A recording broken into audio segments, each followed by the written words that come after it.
Assalamualaikum warahmatullahi wabarakatuh. Salam sejahtera untuk kita semua. Semoga kita dalam keadaan sehat selalu. Tahukah kalian bahwa Indonesia adalah negara hukum? Dalam pasal 1 ayat 3 Undang-Undang Dasar Negara Republik Indonesia tahun 1945 menyebutkan Indonesia adalah negara hukum. Dari ketentuan tersebut, maka dalam kehidupan kenegaraan harus selalu berdasarkan hukum. Untuk menjaga dan mengawasi bahwa hukum itu berlaku dengan efektif tanpa adanya pelanggaran-pelanggaran serta menegakkan keadilan, maka di negara kita dibentuklah lembaga peradilan. Pada awal bab 3 ini, kita akan membahas sistem hukum di Indonesia. Yang pertama yaitu makna dan karakteristik hukum.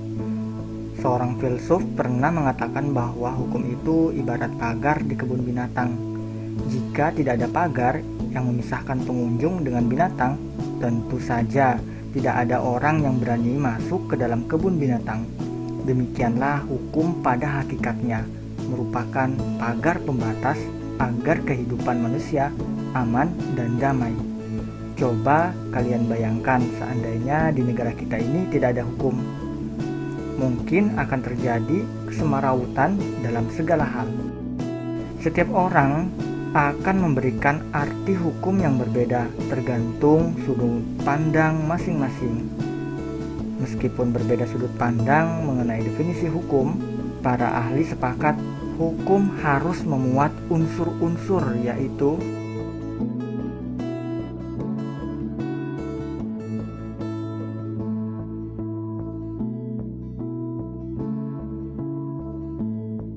Selain unsur-unsur tersebut, hukum juga memiliki karakteristik, yaitu adanya perintah dan larangan. Perintah atau larangan tersebut harus dipatuhi oleh semua orang. Hukum bersifat memaksa dan mengatur.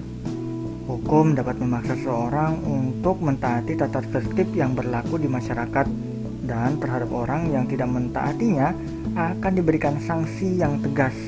Dengan demikian, hukum memiliki ketentuan-ketentuan yaitu menjamin kepastian hukum bagi setiap orang di dalam masyarakat. 2. Menjamin ketertiban, ketentraman, kedamaian, keadilan, kemakmuran, kebahagiaan, dan kebenaran. Yang ketiga, menjaga jangan sampai terjadi perbuatan main hakim sendiri dalam pergaulan masyarakat. Hukum mengatur seluruh aspek kehidupan manusia. Oleh sebab itu, kita dapat menggolongkan hukum berdasarkan sumbernya, berdasarkan tempat berlakunya, berdasarkan bentuknya, berdasarkan waktu berlakunya, berdasarkan cara mempertahankannya, berdasarkan sifatnya, berdasarkan wujudnya, dan berdasarkan isinya. Apa sebenarnya yang menjadi tujuan hukum itu? Tujuan hukum ditetapkan bagi suatu negara, yaitu untuk menegakkan kebenaran dan keadilan, mencegah tindakan yang sewenang-wenang, melindungi hak asasi manusia, menciptakan suasana tertib, tentram, aman, dan damai. Pernahkah kalian belajar pelajaran bahasa Indonesia? Di situ kalian belajar tentang tata bahasa. Nah, dalam pelajaran pendidikan Pancasila dan kewarganegaraan juga membahas tentang tata hukum, terutama tata hukum Indonesia. Apa yang dimaksud dengan tata hukum? Tata hukum merupakan hukum positif atau hukum yang berlaku di suatu negara pada saat sekarang.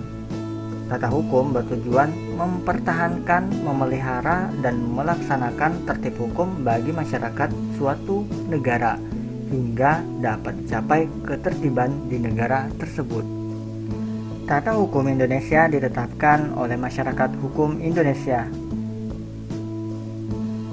Tata hukum Indonesia baru ada ketika Indonesia diproklamasikan pada tanggal 17 Agustus 1945.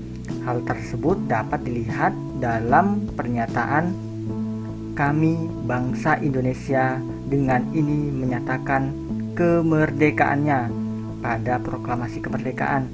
Kemudian dalam pembukaan Undang-Undang Dasar Negara Republik Indonesia tahun 1945, atas berkat rahmat Allah yang Maha Kuasa dan dengan didorongkan oleh keinginan luhur supaya berkehidupan kebangsaan yang bebas, maka rakyat Indonesia menyatakan dengan ini kemerdekaannya.